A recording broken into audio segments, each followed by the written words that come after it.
අඳුර මේ ගමේ නම ඉගෙන ගන්නටත් පෙර රාත්‍රීන් ගෙවී ගියේ සෙනෙහසිනි.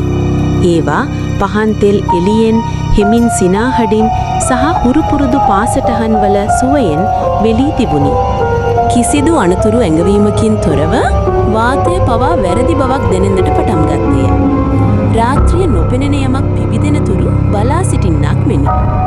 එක් නිහඬ රාත්‍රියක තරුණයෙක් අඳුරට ඇවිද ගිය අතර අඳුරට ඔහුට ආපසු ඒමට කිසිදා ඉඩ දුන්නේ නැත.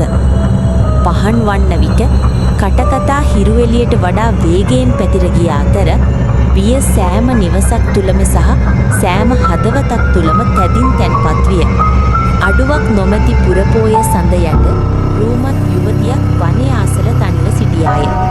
ඇය සංසුන් වූවාය, සිනාසෙමින් සිටියාය සහ භයානක ලෙස ආරාධනා කළාය.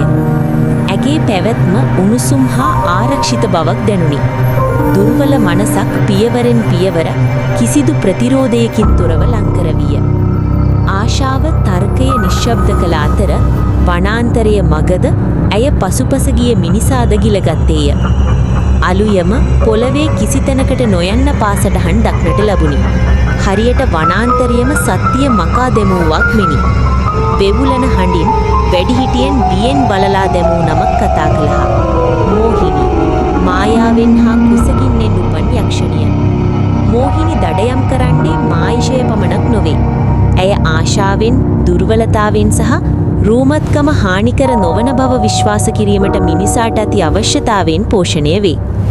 එදින රාත්‍රියේ දොරවල් මුද්‍රා තබන ලදී, යාඥා මුමුණන ලදී සහ ගම්මු උදෑසන එනතුරු එකට බලා සිටියා. හිරු එළිය වනාන්තරය ස්පර්ශ කරන විට ඇගේ බලය බිඳී ගිය අතර ඇය පැළඳ සිටි රූමත්කම දැවී යන්නට පටන් ගත්තේය.